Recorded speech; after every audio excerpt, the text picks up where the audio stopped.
태양은 지금 이 순간에도 수소라는 연료를 태워 빛과 열을 내고 있습니다. 이 과정을 핵융합이라 부르며 태양 내부 중심부의 온도가 약 1500만 도에 달해야 가능해집니다. 이 온도는 지구에서 사용하는 용광로보다 수천 배나 뜨겁고 압력은 바닷속 3000m 깊이의 압력보다도 수백만 배 이상 강합니다. 그러나 이 거대한 핵융합으로도 영원히 가동될 수 없습니다. 수소가 점차 줄어들면 중심부는 더 이상 안정적으로 에너지를 만들 수 없게 됩니다. 그 순간 태양의 내부 구조는 급격하게 변하며 붉은 거성으로 향하는 첫 걸음을 내딛게 됩니다. 과학자들은 태양이 지금과 같은 상태를 약 50억 년 동안 유지하다가 헬륨 핵융합으로 전환되기 전 중심부가 수축하며 외곽이 급격히 팽창할 것이라고 예측합니다. 그때 태양의 지름은 현재의 100배 이상 커져서 수성 궤도를 삼키고 금성에 가까운 거리까지 확장됩니다. 이 과정에서 표면 온도는 현재보다 내려가서 붉게 보이지만 방출하는 총 에너지는 지금보다 훨씬 많아집니다. 지구는 강렬한 복사열을 받으며 바다가 증발하고 대기가 벗겨져 나가게 됩니다. 그 시점에 지구 표면은 섭씨 수천도의 열기에 휩싸인 불타는 행성이 될 것입니다. 천문학자들이 이러한 미래를 그릴 수 있는 이유는 우리 은하 속에서 이미 같은 단계를 거친 다른 별들을 관측했기 때문입니다. 거대한 별 알데바란과 같은 붉은 거성들이 바로 태양의 미래를 보여주는 사례입니다. 태양도 언젠가는 그 대열에 합류하게 되며 지금 우리가 보는 이 평온한 빛은 그 긴 항성 진화 과정의 한 시기일 뿐입니다. 태양의 심장은 지금도 매초 약 6억 톤의 수소를 헬륨으로 바꾸고 있습니다. 이 과정에서 질량의 일부가 에너지로 전환되며 우리가 받는 빛과 열이 됩니다. 그러나 수소는 무한하지 않습니다. 연료가 바닥을 드러내기 시작하면 중심부의 핵융합 속도는 불안정해집니다. 에너지가 충분히 만들어지지 않으면 중력은 즉시 우위를 점하고 태양의 핵을 수축시키기 때문입니다. 이 수축은 단순한 줄어들음이 아니라 중심 온도를 수억 도까지 끌어올리는 극적인 변화로 이어집니다. 온도가 임계점에 도달하면 헬륨 핵융합이 시작됩니다. 헬륨 원자 3개가 결합하여 탄소가 되고 때때로 산소까지 만들어집니다. 이 과정은 수소 핵융합보다 훨씬 더 많은 에너지를 방출하며 급격한 에너지 폭발이 태양 외곽을 거대하게 밀어올립니다. 결과적으로 태양은 부풀어 올라 붉은 거성 단계에 들어섭니다. 겉보기 온도는 내려가지만 표면적이 수백 배 넓어져서 방출하는 총 에너지는 오히려 늘어납니다. 태양의 빛은 붉게 물들고 강렬한 복사선이 태양계 안쪽을 휩쓸게 됩니다. 이때 행성들의 궤도 역시 영향을 받습니다. 태양 질량의 일부가 바깥으로 날아가면서 중력이 약해지고 궤도 반경이 조금씩 확장됩니다. 하지만 이러한 변화는 지구가 살아남기엔 너무나 늦게 찾아옵니다. 이미 지표는 녹아내리고 대기는 사라진 뒤일 것입니다. 태양이 붉은 거성으로 팽창하면 그 외곽 대기는 점점 행성 궤도에 가까워집니다.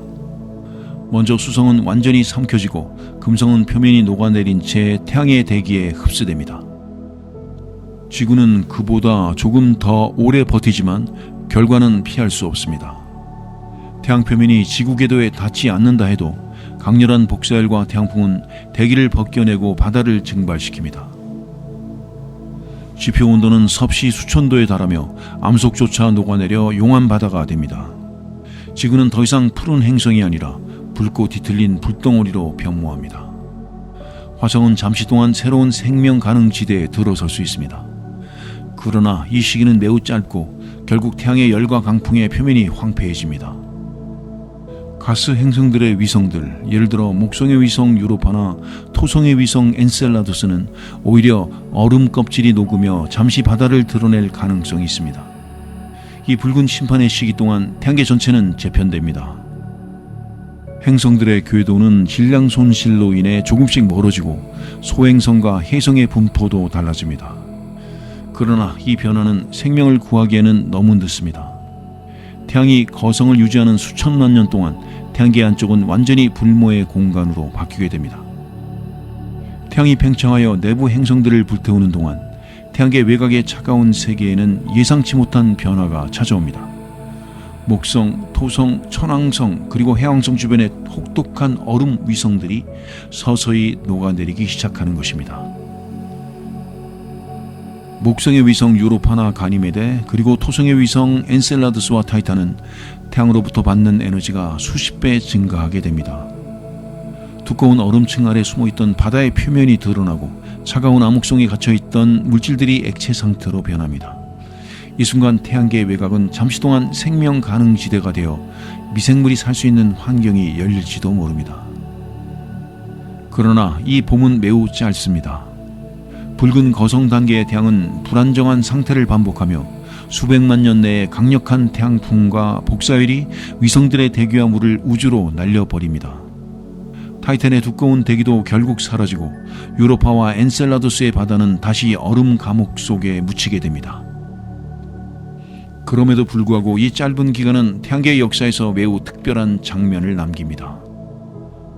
태양의 죽음이 단지 파괴만을 의미하는 것이 아니라 마지막으로 생명의 가능성을 흩뿌리는 유언이 될 수 있음을 보여줍니다.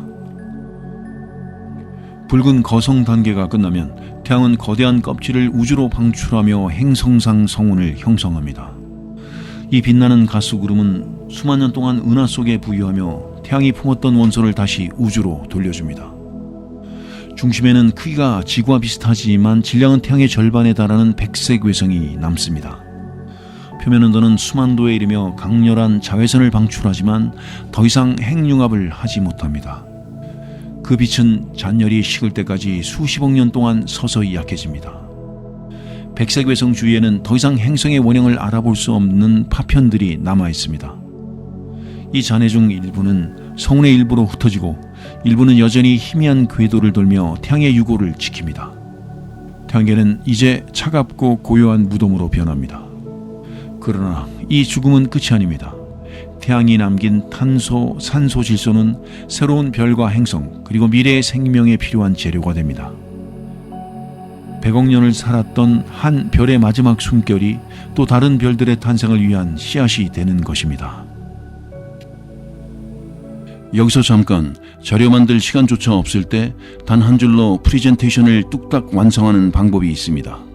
바로 테라박스 AI 슬라이드 메이커입니다. 텍스트 한 문장을 입력하면 슬라이드 전체가 논리적으로 구성되고 긴 글을 붙여넣기만 해도 AI가 핵심만 뽑아 자동으로 디자인까지 완성합니다.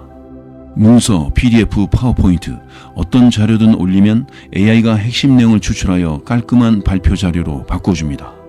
게다가 자동 시각 최적화로 디자인까지 세련되게 정리되니 이제 디자인 고민도 끝입니다. 프리젠테이션이 필요할 땐 테라박스 AI에 한 줄만 주세요. AI가 완성합니다. 밤하늘의 별을 바라볼 때 우리는 그 순간의 우주를 보고 있다고 생각하기 쉽습니다. 그러나 실제로 우리 눈에 들어오는 별빛은 지금의 것이 아니라 과거의 그 별에서 출발한 빛입니다.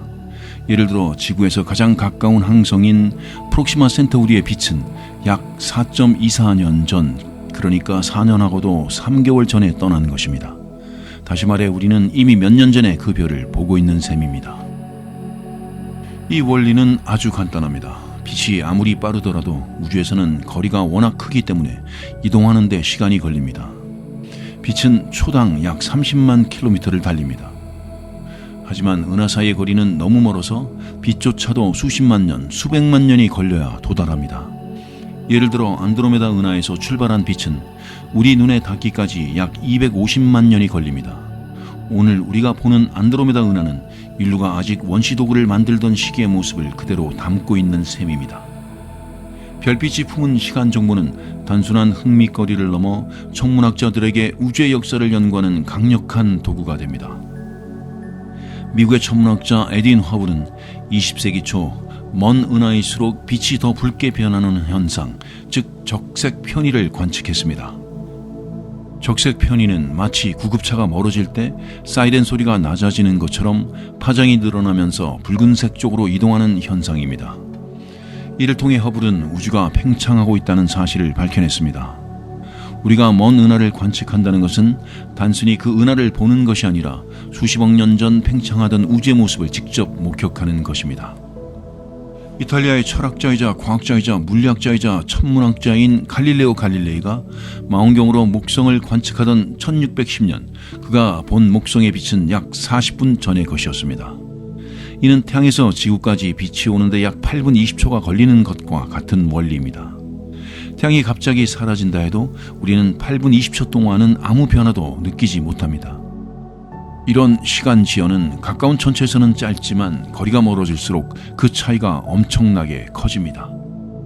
가장 오래된 빛은 우주 배경 복사입니다.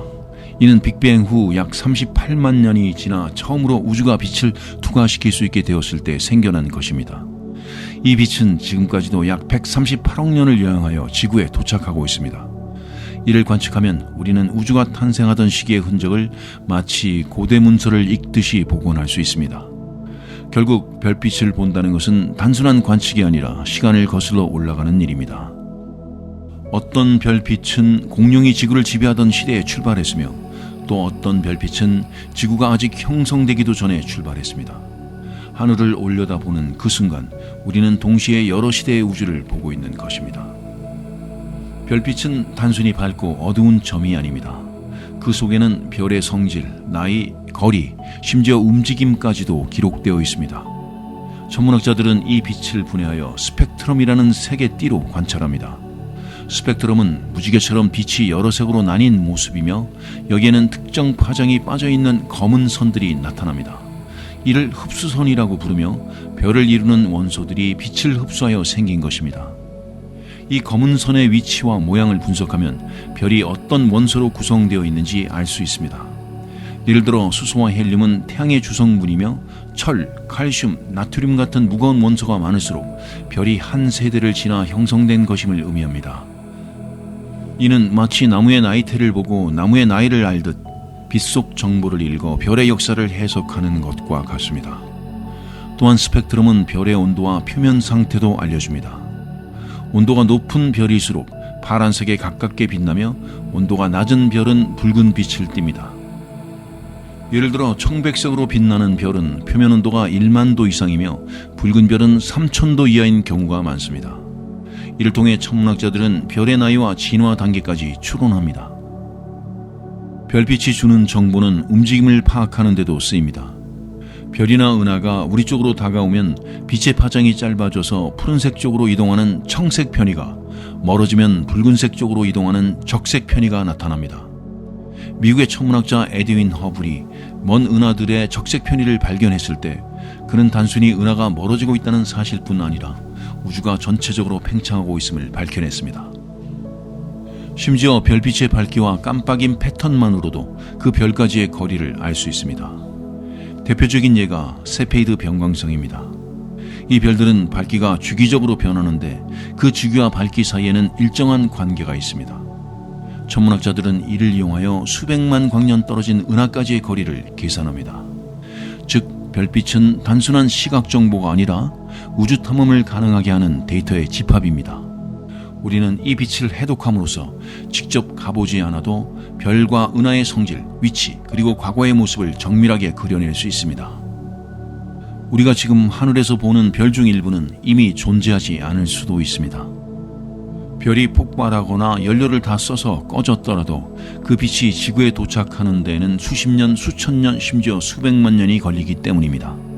예를 들어 지구에서 천광년 떨어진 별이 오늘 초신성 폭발로 사라졌다 해도 우리는 앞으로 1000년 동안 그 별이 여전히 하늘에서 빛나는 것을 보게 됩니다. 초신성은 고질량 별이 수명을 다할 때 일어나는 거대한 폭발입니다. 이 폭발은 순간적으로 태양이 평생 동안 방출하는 에너지를 모두 쏟아내며 초신성의 빛은 수백만 광년 떨어진 거리에서도 관측이 가능하며 과거 우주에서 무슨 일이 있었는지 알려주는 시간 캡슐 역할을 합니다. 1987년 SN1987A라는 초신성이 대마젤렌 은하에서 폭발했을 때 이 빛은 약 16만 8천 년 전 별에서 출발한 것이었습니다. 우리가 목격한 것은 실제 폭발이 일어난 지 16만 년이 지난 후의 장면이었습니다. 별빛의 지연은 단순한 시차가 아니라 우주의 사건 기록을 읽게 해줍니다. 빛은 시속 약 10억 8천만 킬로미터라는 상상을 초월하는 속도로 움직이지만 은하 간의 거리는 너무 멀어서 이 속도조차 느리게 느껴집니다. 은하계 밖에서 출발한 빛은 인류가 존재하기 훨씬 전부터 이미 그 여정을 시작한 것입니다. 이 원리를 이용하여 천문학자들은 우주고고학을 합니다. 마치 고고학자가 땅속에서 과거 문명의 유물을 발굴하듯 우리는 하늘에서 수백만 년 전의 사건을 빛으로 발굴합니다. 이를 통해 이미 사라진 별의 최후, 은하의 형성 과정, 그리고 과거 우주의 환경을 재구성할 수 있습니다. 현재 우리가 관측할 수 있는 빛 중 가장 오래된 것은 우주 배경 복사입니다. 이는 빅뱅 직후 약 38만 년이 지났을 때 처음 생겨난 빛으로 우주가 빛을 자유롭게 통과시킬 만큼 식어 안정된 시점의 흔적입니다. 그 이전의 우주는 뜨겁고 빽빽한 플라즈마 상태였기 때문에 빛이 직진하지 못했고 모든 방향으로 흩날리며 갇혀 있었습니다. 38만 년이 지나면서 온도가 섭씨 약 2700도로 떨어지자 전자와 양성자가 결합하여 중성 수소 원자가 형성되었습니다. 이때부터 빛은 방해받지 않고 우주를 가로질러 퍼져나가기 시작했고 그 빛이 138억 년을 여행한 끝에 지금 우리에게 도달하고 있습니다. 현재는 우주 팽창 때문에 파장이 늘어나 마이크로파 영역으로 변했으며 온도는 약 2.7 켈빈, 즉 절대 영도에 가까운 차가운 빛이 되었습니다. 이 빛을 분석하면 초기 우주 상태를 매우 정밀하게 알 수 있습니다. 1990년대 초 미국의 인공위성 코베 Cosmic Background Explorer가 처음으로 이 빛의 미세한 온도 차이를 관측했습니다. 이후 WMAP, Wilkinson Microwave Anisotropy Probe와 플랑크 위성이 측정한 데이터는 우주가 약간의 밀도 요동을 가진 채 팽창했다는 사실을 보여주었습니다. 이 밀도 차이가 시간이 흐르면서 은하와 별 그리고 행성으로 진화한 것입니다. 우주 배경 복사는 시간적으로 우주가 어린 시절이었을 때의 사진과 같습니다. 이 데이터를 통해 과학자들은 우주의 나이가 약 138억 년이라는 결론을 얻었고 물질 구성 비율은 암흑 에너지가 약 68%, 암흑 물질이 약 27%, 그리고 일반 물질이 약 5%임을 밝혀냈습니다. 이 비율은 오늘날 우리가 존재하는 이유를 이해하는 데 핵심이 됩니다. 즉 지금 우리가 수신하는 이 미약한 마이크로파 신호는 단순한 전파 잡음이 아니라 우주가 막 빛을 낼 수 있게 되었던 첫 순간의 기록입니다. 하늘 어느 방향을 보더라도 이 빛이 존재하며 이는 우주 전체가 한때 서로 훨씬 가깝고 뜨거웠음을 증명하고 있습니다.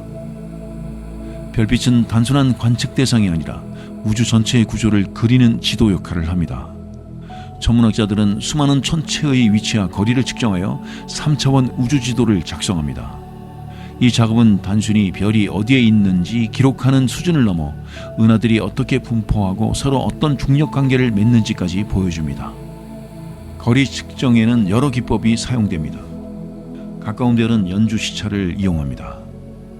지구가 1년 동안 태양 주위를 돌며 관측 위치가 바뀔 때 가까운 별은 배경별에 비해 약간 이동한 것처럼 보입니다. 이 각도 변화를 계산하면 거리를 구할 수 있습니다. 그러나 이 방법은 수천 광년 이상 떨어진 별에는 적용하기 어렵기 때문에 더 먼 거리는 표준 촛불이라 불리는 셰페이드 병광성이나 1A형 초신성을 활용합니다.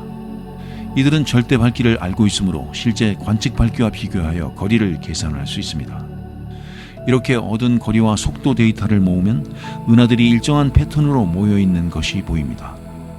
거대한 필라멘트 구조와 그 사이에 공허한 보이드 영역이 드러나며 이는 우주가 균일하게 채워져 있지 않고 대규모 구조를 형성하며 팽창해 왔음을 보여줍니다.